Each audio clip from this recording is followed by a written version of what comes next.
Hello, everyone. Welcome in. Thank you so much for being here with us today.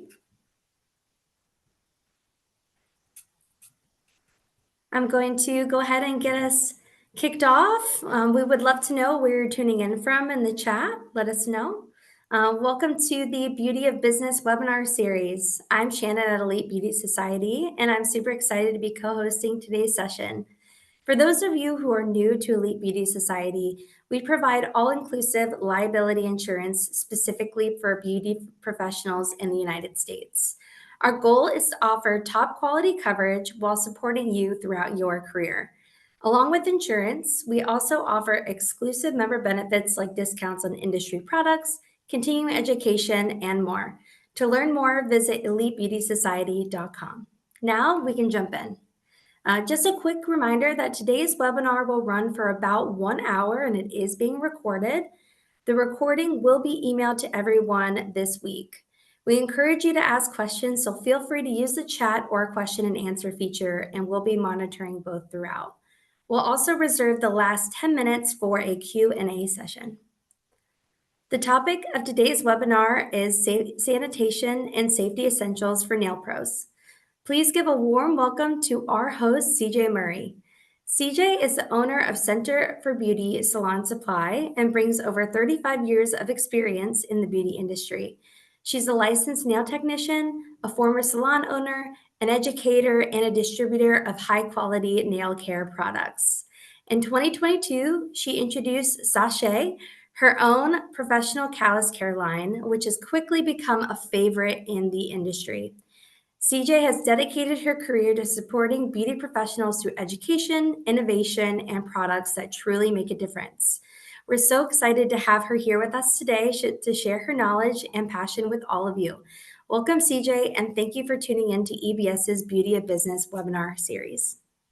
Thank you, Shannon. It's so nice to be here. Hello to everybody who's here listening. I am super excited to be able to talk about infection prevention, as it is one of our favorite topics. A lot of information to cover today, so if it's okay with you, Shannon, I'm just going to go ahead and get right in and let's get moving. Awesome, perfect. So today, what I would like to be able to focus on is basic terminology and cleaning. When we talk about sanitation, we have to remember that infection prevention is an everyday affair. Proper sanitation should always be followed on a daily basis. And when we talk about sanitation, it includes cleaning, disinfection, and sterilization. Unfortunately, or fortunately, depending on how you look at it, when COVID hit, or we went through the pandemic that we did, there was a huge awareness to how to follow proper sanitation. The unfortunate part is that many of our technicians have fallen back into our old ways. So what I'm hoping to do here today is to bring a little bit more awareness, or an additional awareness, to the importance of focusing on proper sanitation within your salon facility. And because it is so vast, it's going to be about basic terminology that I feel is really important for our technicians to know, and the first step in sanitation, which is cleaning. So it is important to know your basic terminology. Why? Because we need to know what we're dealing with in our salons, and we need to be able to express that in the way we follow our procedures within our environment. Knowing what our basic terminologies like microbes, bacteria, and viruses apply to, and where they can be found in our environment, is crucial. And I can tell you from personal experience, if you ever really pay deep attention to the what would I call the bacteria or the microbes that are in our salons, in our own homes, in our businesses, it's really kind of scary. So I hope to be able to share with you the basic terms. I'm hoping that you will take this time to really study and obtain the information, and then not only educate yourself, but educate your fellow teammates, educate your your employees or your staff members, and in the end, educate your clients, because it is an actual follow-through process. So let's get started. Microbes are living organisms. Like bacteria, fungi, or viruses, which can cause infections or diseases. That is the short version. I'm not going to read everything here because, like I said, there is a lot of information. But then we move on to bacteria. And we always hear about bacteria in the salon, and we always hear about fungi, but there's so much involved, or more involved than just those two titles. Bacteria is a microscopic single-celled organism that's lacking a distinct nucleus. If you were to look through them through a microscope, and we probably wouldn't, but you would see they'd have distinct shapes, which when you look at how they determine what bacteria or viruses or microbes cause certain illnesses, they usually distinguish it by the shape. And your viruses are any large group of submicroscopic infective agents that are usually regarded as non-living. So again, very detailed information. I'm trying to keep it very basic for you, but microbes, bacteria, and viruses are very, very important things that we have to know about, and where they come from and where they can end up in our environment. Your Hey, microbes, I'm so sorry. sorry to interrupt you. Do you mind sharing your screen so they can see the presentation? Oh, I thought I was sharing my screen. Sorry about that. I am sorry, it's not, No worries. it was there, wasn't it? Hmm. May just have to redirect back to Zoom really quick to click share screen. Okay, let me get out of here. Let me find out where it is because it disappeared on me. Absolutely have no idea what happened here, so I do apologize. Can you see my screen at all now? Hmm. I don't see the PowerPoint on my end. Okay, I'm looking. I have no idea. I apologize. I have no idea what happened. No worries. I do not have my, let me see.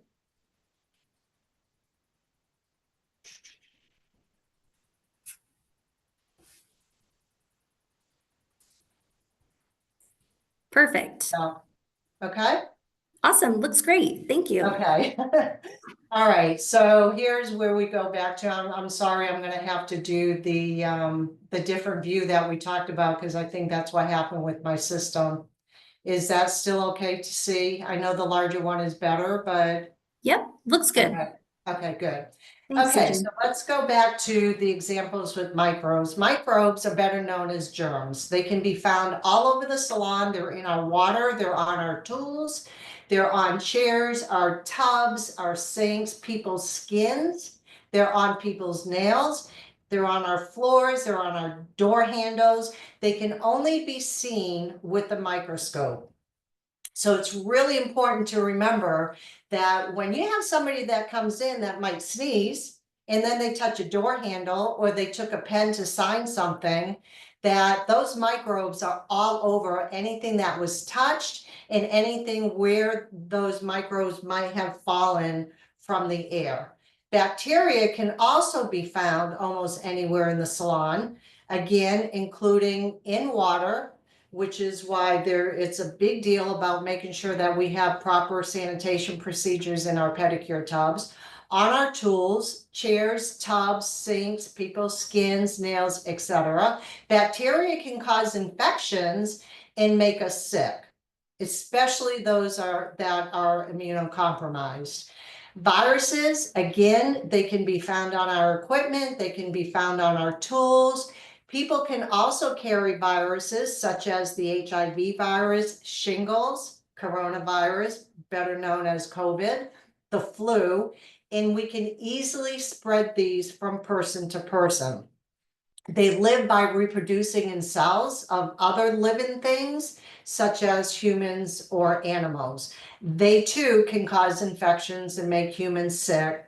Again, especially those that are immunocompromised. What amount of time does bacteria multiply? And this is something that I want you to remember. So often we do our pedicures, as an example, and we're in a hurry. So we leave the water sitting in the tub until after our next client, until we can go in there and clean it. We have to remember that most bacteria, not just some, but most bacteria can divide or double every 20 minutes, which means that in 1 hour, bacteria can grow from 2 cells to 8. Or in 5 hours, they can go from 2 cells to over 32,000 cells.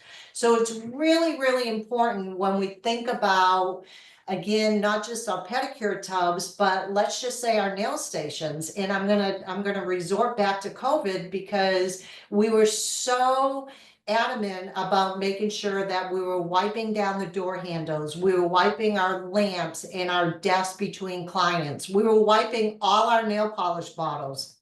When you think about it, I'm sure a majority of you have your nail polish or gel polish bottles on the walls. And what happens? Our clients go to the walls, they pick up a bottle of nail polish, they put it back down. They pick up a bottle of gel polish, they put it back down. We are spreading bacteria, germs, fungi throughout our salon in so many different ways that it's really very scary, to be honest with you. We need to pay a little bit more attention. A couple more terms that I like to share when I do these webinars is things that we might hear every day and we just take for granted that they're just part of what we live with on a daily basis, but we don't really know what they are. Bacteriostatic means that it's going to slow the growth or reproduction of the growth. Doesn't mean that it puts it away, doesn't mean that it kills it. I know in some of the products we hear that they're either antifungal or they're fungostatic. A fungostatic, I always kind of liken it to a TV, to where it goes into static mode. It just kind of stays in that same spot. But we have to remember it's not actually killing the bacteria.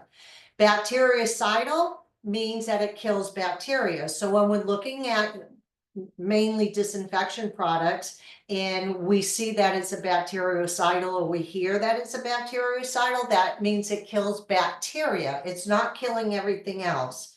Antifungal is defined as destroying a fungus. And we have to be really careful about that, in not just our disinfection and cleaning products, but we also have to be careful with that in the products that we buy to refer to our clients for take home or what we use in the salon, because there's a lot of manufacturers that will make the claim that their products are antifungal when they're actually antifungal static. So it's just so important that we know how to and where to go for research when we're looking at these types of terms that are being used in our environment today. Fungostatic means stopping the growth of a fungi without actually destroying them, very much like the bacteriostatic, except we're referring to fungus instead of a bacteria. More examples would be fungus. We hear about that all the time. Well, what is it? Fungus is an actual mold or yeast. It can be found anywhere in our salons. And I try to tell people, if you have a hard time remembering this, just remember what a slice of bread looks like when it's been hanging out too long. Okay, we may not be always able to see it as it's developing, but it is there. Parasites, pinworms, tiny narrow spaces can cause human worm infection. They can, again, be found in soils, in our waters, in our whirlpools, in our tubs, on people's skin, or areas contaminated with fecal matter from an infected person. And I know that sounds really gross, but it is a real thing, especially if we're dealing with a geriatric client. And then another term that we hear a lot is antibiotic. And of course, that refers to any type of penicillin or an antibiotic type surface cleaner, which might be a Sanicloth that claims kills bacteria, but again, we need to do our research. So what are some of the types and the causes that can affect us because of parasites? I am not going to even attempt these words. If you've ever been on one of my personal webinars before, you know that I have a very difficult time pronouncing these words, so I'm going to leave it to you to look at them. But there is a parasite that can be found in affected water. Certain type of parasite can be transmitted if a person touches their mouth with their hands that might have a parasite on them. I remember when I was taking care of my mother-in-law who had Alzheimer's, she always stuck her fingers in her mouth. So I would literally just follow her around the house with the spray that we use to be able to kill the parasite, kill the fungi, kill the bacteria, the virus, whatever it is, because we were so prone to disease with her. And if anybody's ever dealt with that situation, I think you can kind of relate to that. There are parasites that are called tapeworms, and then we have parasites that we relate to as being lice or scabies. And again, they can be transmitted from person to person. They can also be transmitted with contact with infected towels, clothing, or bedding. So if you're not replacing your towels between clients, that's a real problem. And I know that maybe in the nail part of our business, we have the tendency to keep our towel on our station and then we shake it off and then we put it back on. That's not enough. Our towel has to be replaced. I can confidently say I don't believe there's anybody that's reusing towels in the pedicure station, but we definitely do in the nail station. And it's something that we have to think about because all these parasites can be transmitted very, very easily. There are skin and soft tissue infections that are what I would say probably underlying infections. They are bacterial, they are fungal, they are what we know in this industry as being tinea, one being tinea pedis, which is very common with the skin on our feet. And there's underlying soft tissue infections that can occur with the feet and nails. Sadly, because we are dealing very strongly these days with the DIY community, the do-it-yourself community, we are being exposed to a lot more infections. And I'm using the word infections, even though it could be an allergy, which can cause an infection. We're dealing with so much more than what we used to. And our clients who are coming in that have been doing it themselves at their homes and then coming into our salons to have them fix it, they are exposing us and all your additional customers to infections that could be passed along from person to person. So it's really important, and I say this, we cannot stress it enough. We have to have the mindset in our salons that we are constantly in a pandemic. If you want to be healthy, and if you want to keep your clients healthy, we have to have that mentality. Skin and soft tissue infections in our industry, in the nail part of the industry, we commonly know as onychomycosis. They're common in the fingernails and toenails, and they can occur on anyone. They have a tendency to live in dark, warm, moist places. They present by the nails becoming tarnished. They may turn yellow, they may turn white, they may turn brown, they may get very stiff, or they may get very weak and break. They can be non-painful. However, if the symptoms worsen, then they can become very painful. Infections can occur on anyone, but someone with a weak immunity who are more susceptible, it can show up in them more than anybody. Diabetes, anybody that has blood circulatory problems. I'm very involved in the oncology community, and we teach a class on oncology care in the pedicure room, and it just am even more passionate about this than I ever was because of that.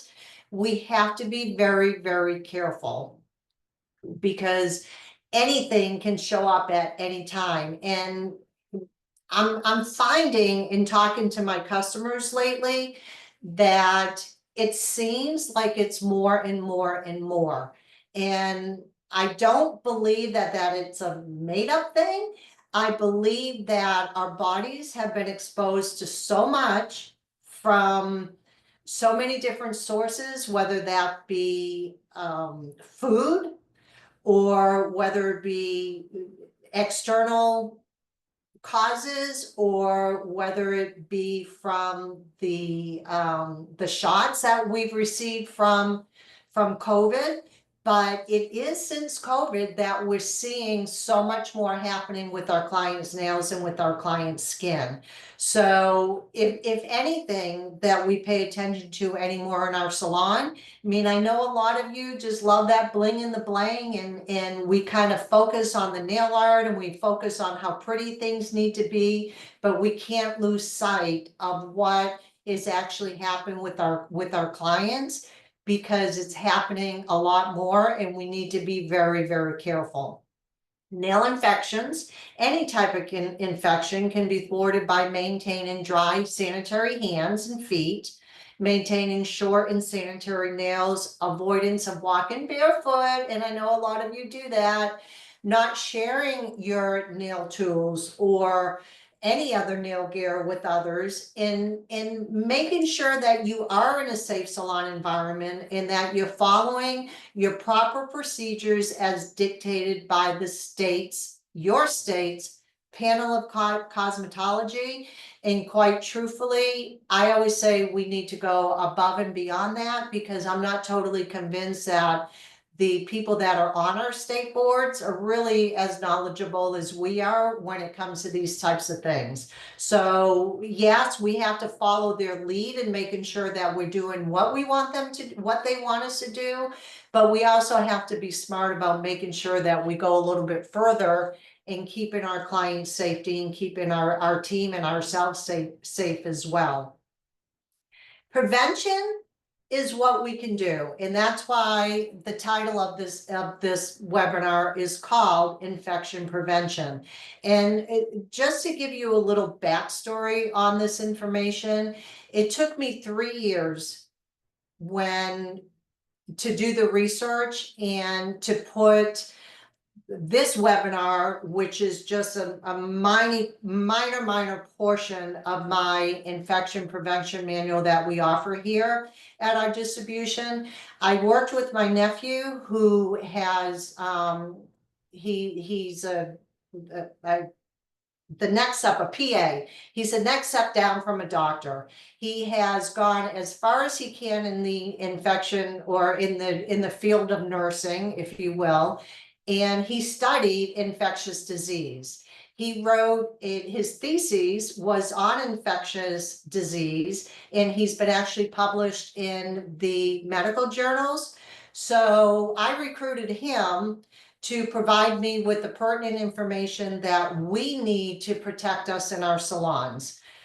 I also then, that took a full year. And then I also went back to him and said, okay, we need to minimize this down to the understanding of us here in this industry, because I was reading things and looking at things that he was providing to me and saying, okay, I just don't understand this. So this webinar, the infection prevention book that we have, is broken down very easily for us to understand what we're dealing with and what we can be dealing with.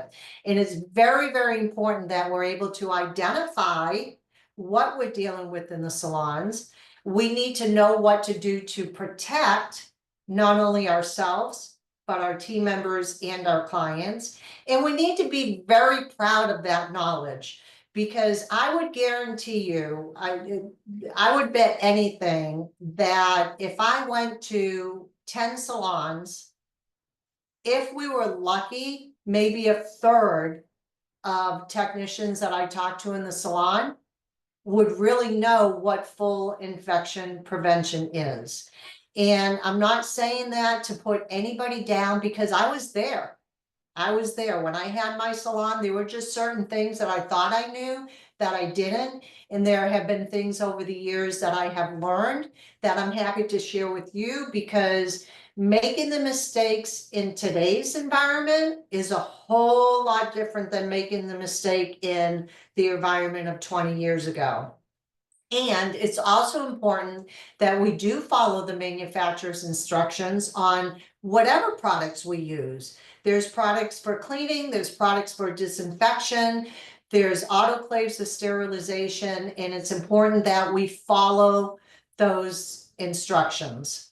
So how can we prevent? Well, one of the things that we hear all the time about our disinfection products is that our cleaning and disinfection products is that they're hospital grade. And I'll even be talking to technicians where they're very proud to say they carry a hospital grade ingredient product.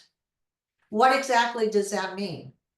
All that means is that it's been approved to be able to use as a product in a hospital setting. That's all it means. Now, I think we've all kind of been into a hospital setting, and I don't know, I'm not sure whether everything that they're using is, or doing, I should say, is something that I would do in my facility.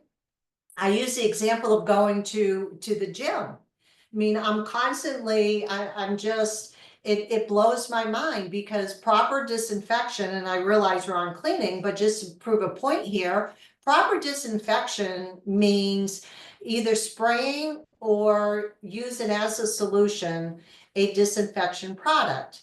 And we have to use it for the manufacturer's recommended contact time. That means if you have a product that says it takes 5 minutes for it to activate, or 10 minutes for it to activate, or 2 minutes for it to activate, that area that you've used it on has to stay wet for that amount of time. Pick up the disinfection product or the cleaning product that you use at your gym that they provide. Most of them are 2 to 10 minute contact time. Is there anybody that's spraying the surface of where they just sat and sweated on and waiting for that product to sit 2, 5, or 10 minutes, whatever it is, spraying again and then wiping? So don't be disguised by the terminology that people are using to try to make you do or use a certain product, because it isn't really all that all the time. Prevention, again, you need to know your labels.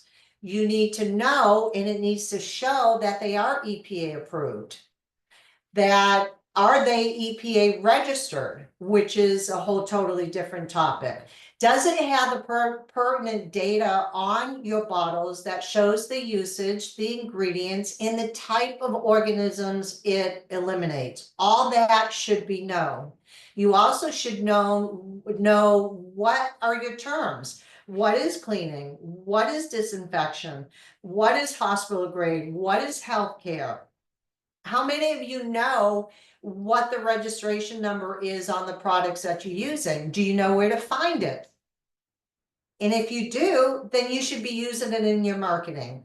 And most important, we need to know what your instructions are. What is your contact time? What is your contact time for surface? What is your or procedures for surface cleaning? What is your procedures for soaking?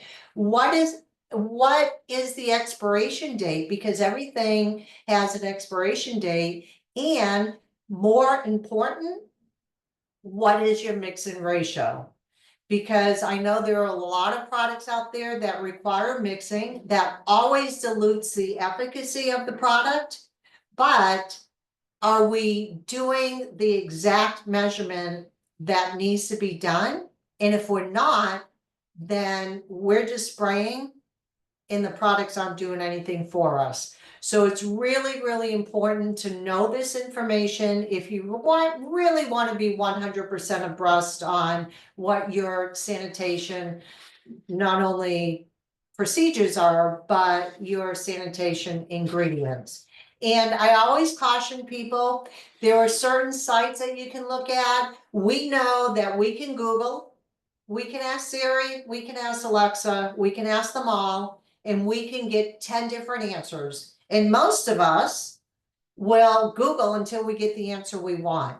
When it comes to healthcare ingredients, when it comes to healthcare products that we're using in our salons, only use sites that are healthcare related. That is where you are going to get the most accurate information. And when it comes to researching your ingredients, this is something that we teach in our oncology care class.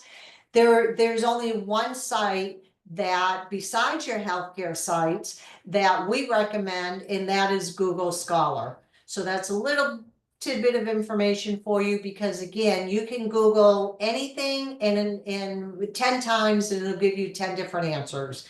It's like listening to the news or the radio, like, what do you believe? You have to know what source to go to in order to make sure that you're getting the proper information. So, what hazards can be found in our salon that we're not really aware of? Of course, there's particle pollutions, there's chemical hazards, and there's volatile organic compounds. The compounds that we don't either see or even smell. They're kind of like the hidden ones. And those are important for us to know.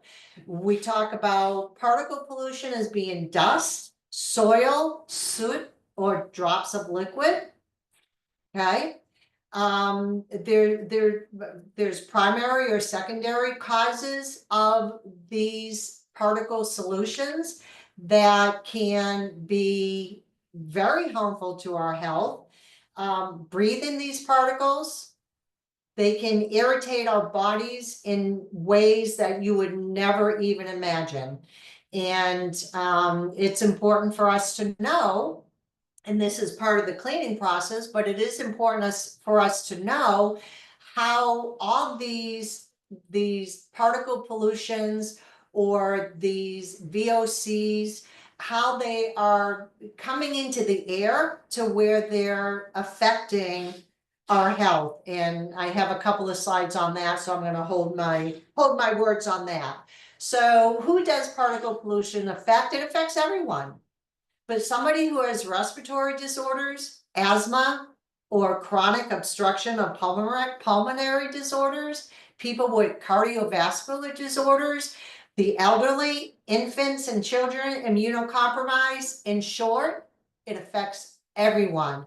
There is nobody, regardless of how healthy you are or how healthy you think you are, that it does not affect. It does not discriminate, and it's important for us to realize that.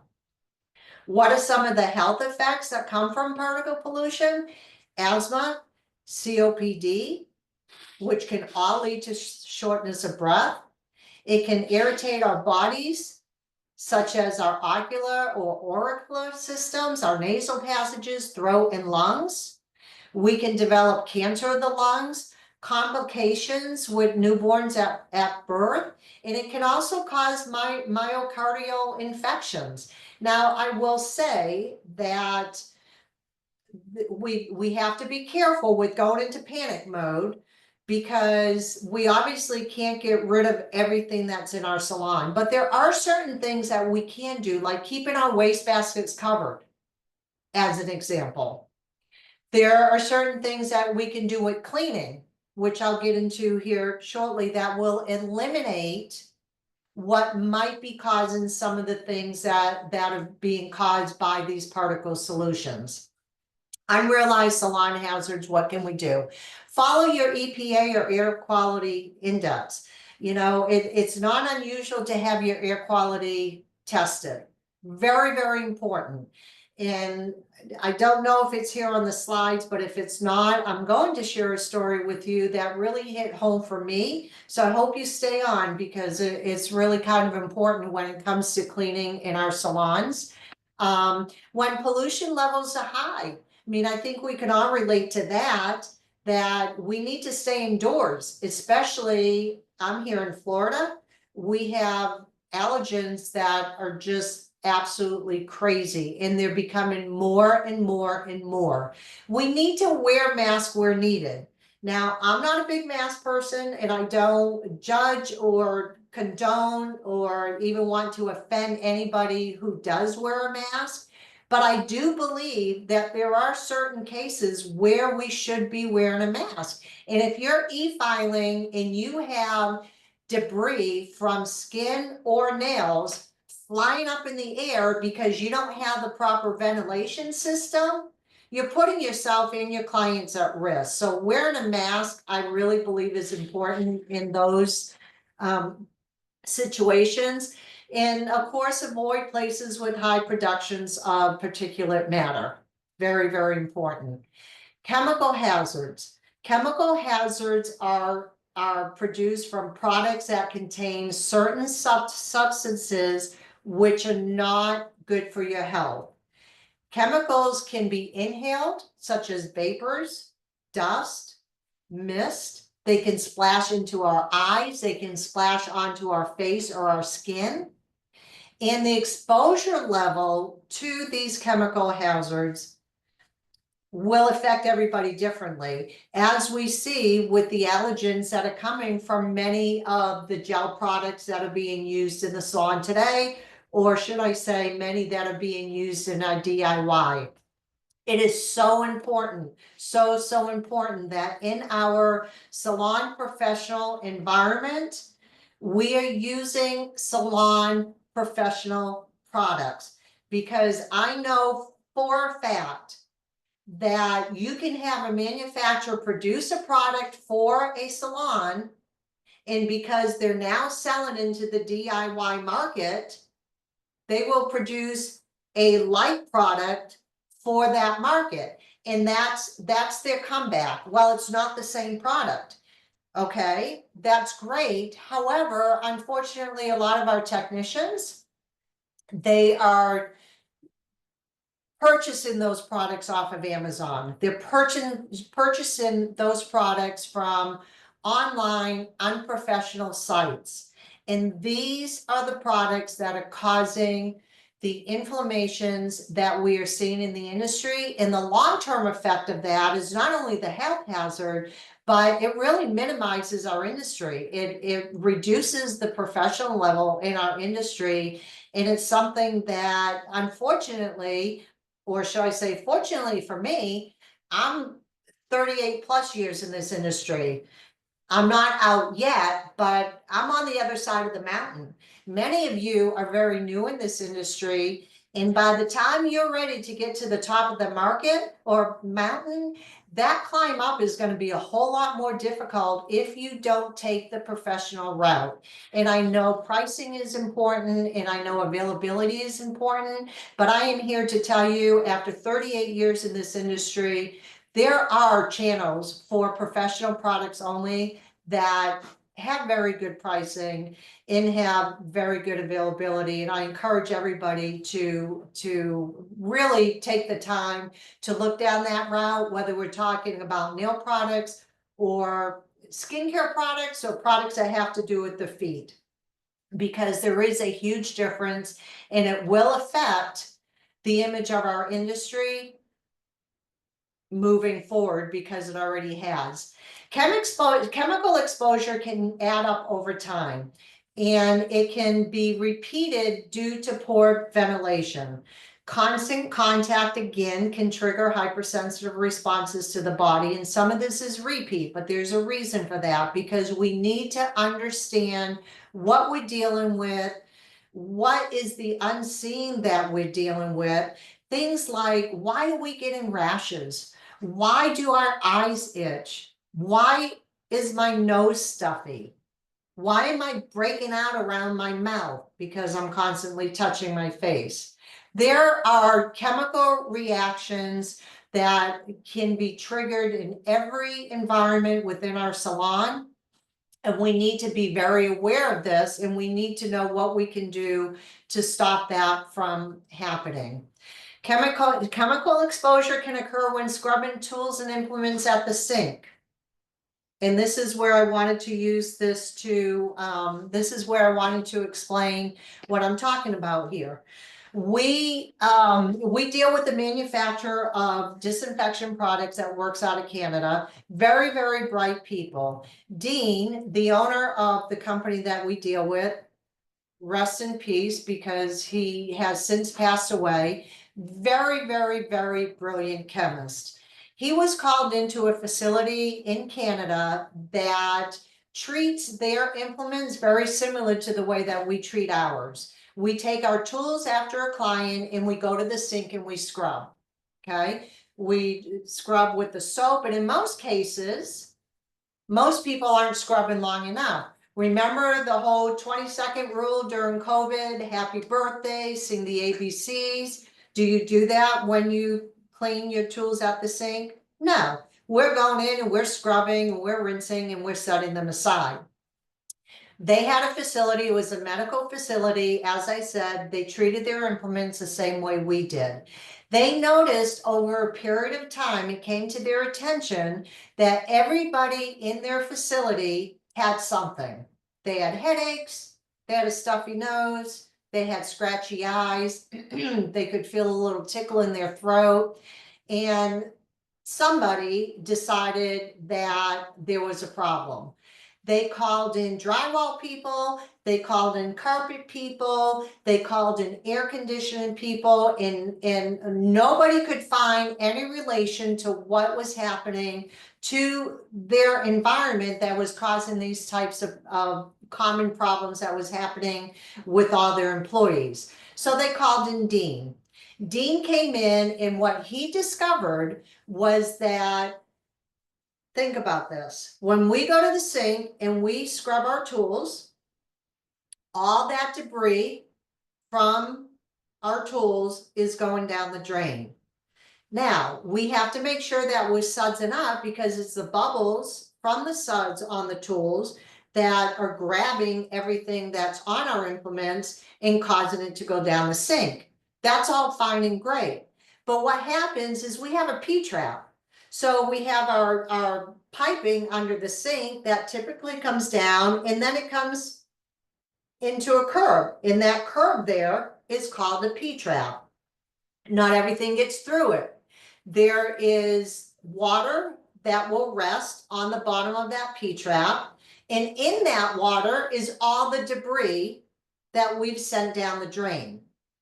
And it will tend to harden. We call this biofilm. Some of you I know are probably very familiar with this. If you really want to see what it looks like, go to a really dirty bathroom at a gas station. You'll see it all over the sink spigots. It's just disgusting. So what would happen is we have that biofilm. We go back to the sink after our next client. We clean those tools again with our soap and our warm water. As that water is running, it's loosening up that biofilm, and then the vapors from that biofilm is coming up, and that's what we're breathing in.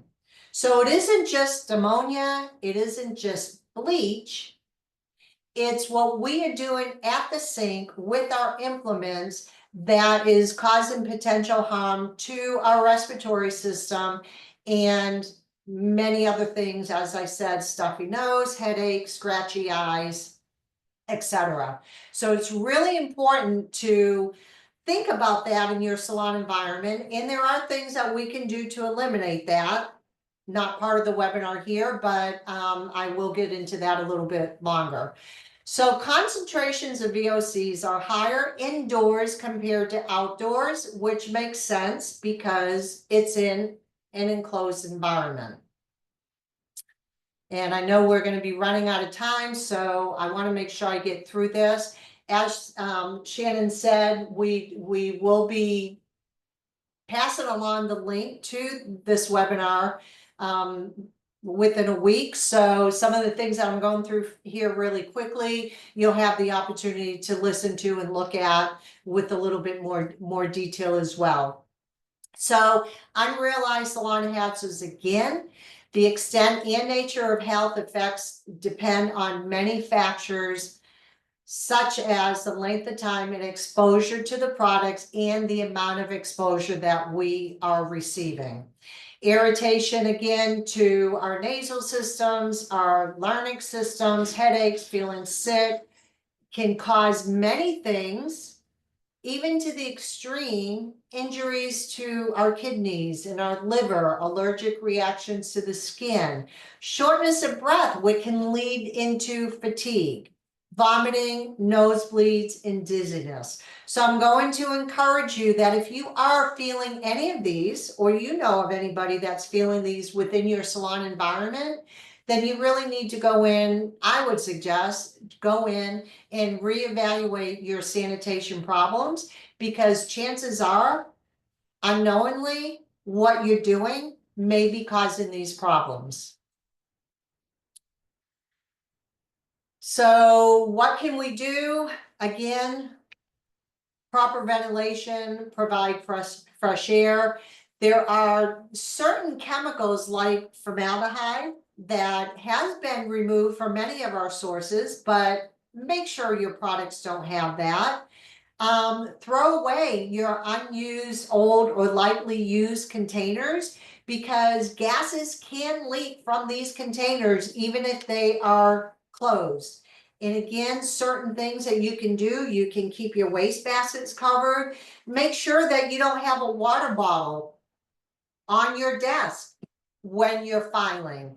Don't eat at your desk. And I know this sounds crazy, but there are a lot of people that do this. How about our phones? We keep our phones at our desk, and then what happens? We pick up the phone and we put them close to our face.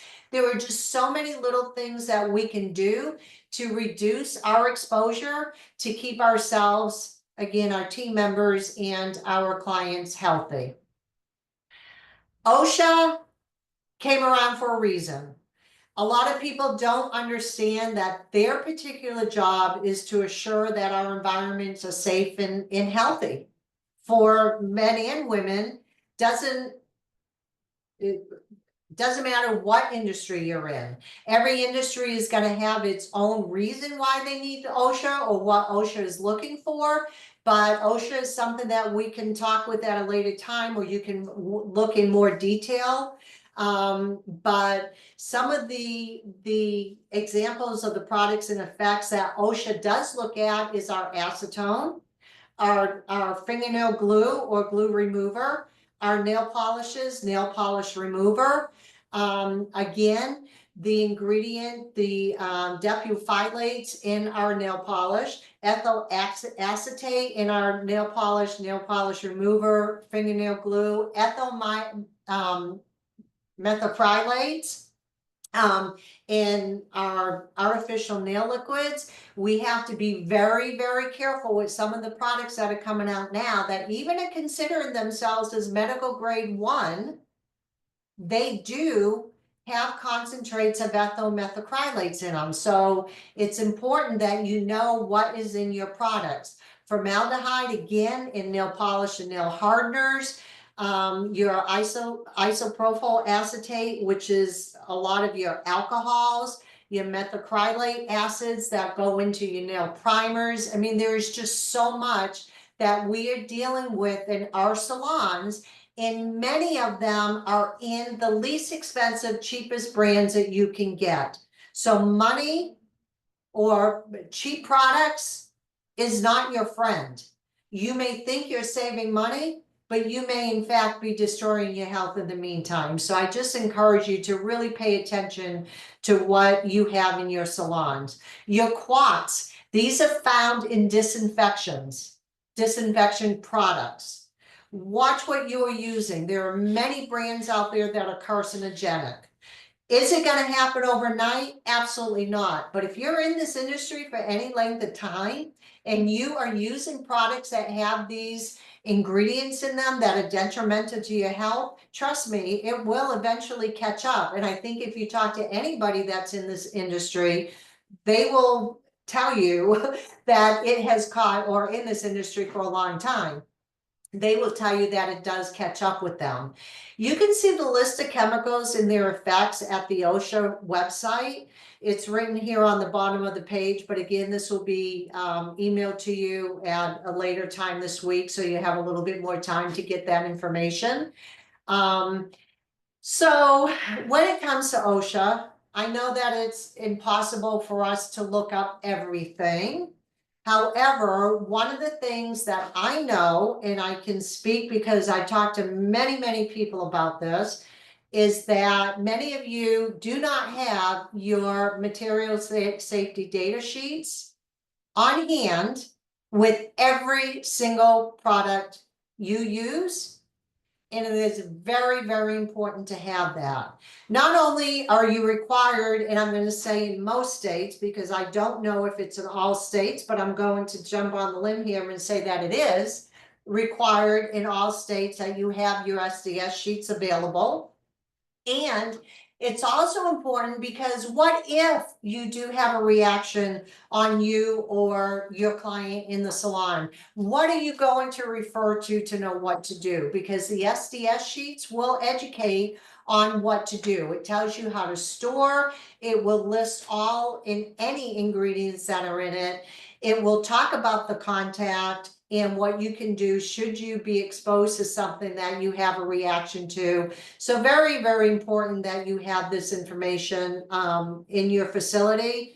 We try to make everything available on our website. You typically get them if you order a product from us. We're doing some updating, but any manufacturer should be able to provide you with SDS sheets for their salons. And if they don't, then stop carrying it. It's just as simple as that, because if they're not willing to offer you an SDS sheet, then there's something that they're trying to hide. So please be very careful about that. So let's get to the protection part of it, because this is really the important part of this. I mean, it's all important, but so many points I want to get across, and I told Shannon in the beginning it's going to be difficult to get this all done in an hour, so I want to make sure we get there. But make sure you follow proper directions. Make sure you are reading the descriptions and directions of the products that you're using. Make sure you have the proper ventilation system. If you can, open your windows and doors to let airflow come in. Turning your ventilation system on, continuous fan action. There's so many different things that we can do within our salon environment to help protect us. And we can discuss that further. If anybody wants to reach out to me personally, feel free to do so. But there are many little, just tiny little things that don't cost us money that we can do to protect us in our environment. Make sure that your products are stored properly. How many of us have left for the night and we've left a product in our desk drawer that maybe didn't get covered properly? Make sure we cover our trash cans. Make sure you only utilize the amount of products that are needed. Make sure you use gloves if needed. Leave your facility for a salon break. Eat and drink in your break rooms. Clean, clean, clean. Minimize your dust. Very, very important. All these little things that you can use. Gowns, masks, goggles, gloves, long sleeves. I know, I mean, I don't like it, especially if you work in a warm environment and your air conditioner isn't working really well. But you can wear long sleeves and pants to prevent exposure to some of these VOCs that are coming in. It will help shield from something touching your skin. And educate, follow proper sanitary procedures, which is cleaning, disinfection, and sterilization. And that's what I want to go with you today. This is segment 1 of our 4-part series in our book of infection prevention. So I have Shannon, can I take the extra 5 minutes to continue with the cleaning process? I'll make it quick. Sure thing, and then we can just proceed with a quick 5-minute Q&A following that. Okay, awesome. Thank you. I'm trying. No worries. Yeah. Okay. Cleaning is defined as the removal, not the killing, of foreign objects or foreign materials. Okay, keep that in mind. And when we talk about sanitation, we always have to clean first. If you think taking a disinfection product and spraying your desk or spraying your nail stations, your pedicure tables, chairs, etc. is enough, it isn't unless it's a one-step disinfection product. So cleaning is always, always important because that is, as I said, defined as the removal of foreign material, not the killing. Cleaning is always the first step. It should be done with soap in warm water. Hot water will bind the protein matters to our tools. So using hot water to clean our tools with is not the proper way to clean. And cold water isn't going to do anything for you. So you need to make sure that you use warm water. And you also have to make sure that you're singing the happy birthday song or ABC song 20 seconds when we go up, and each implement has to be cleaned individually by itself. You can't just take a group of implements and sit there and scrub on them and rinse and put aside. Each one has to be cleaned individually. And again, if you're using a disinfection product that has a one-step process, and not all of them do, I know the one that we carry does, you can clean and disinfect in one step. However, if you're talking about bloodborne pathogens, not recommended. Whole totally different process, and we don't even want to get into that because it's too long, and we shouldn't be causing blood in our salons anyway. The best cleaning practice depends on the tool, instrument, or surface that is being cleaned, and it depends on the amount of soil that's on that object. We have to remember that cleaning is not a one-stop shop. Basic debris requires one type of cleaning. Your bits are going to require something different. Your foot files may require something different, and your bloodborne pathogens are definitely going to require something different. Surfaces are not included, but not limited to your tabletops, chairs, pedicures, pedicure bowls, your nail polish bottles, mirrors, toilets. Those are all your surfaces, and tools will include your clippers, nippers, pushes, etc. But it also includes your drill bits, your pens, your pencils, your phones, everything that is touched, used, or exposed must be cleaned between clients. Traditional soap and water method is used on flat surfaces, your pedicure bowls, your mirrors, products, door handles, etc. And what I mean by that, if you are not using a one-step process and you're just using a disinfection that is not a cleaner and disinfection in one, you have to clean that surface first, and then you go back in and disinfect. Your tools can also be cleaned with traditional soap and water, as I said, warm in water, but to eliminate what I was talking about with the VOCs coming up from the drain, you can use an ultrasonic cleaner, which is much healthier for us, less harmful actually on our tools, and a lot more effective. And an ultrasonic cleaner is a cleaner that you can just stick your tools in with an enzymatic cleaner. And I need to throw in here that if you have an enzymatic cleaner and you're using soap and water, that is not doing the job completely. And if you're using a disinfection product in your ultrasonic cleaner, it will blow it up. So just be aware of that.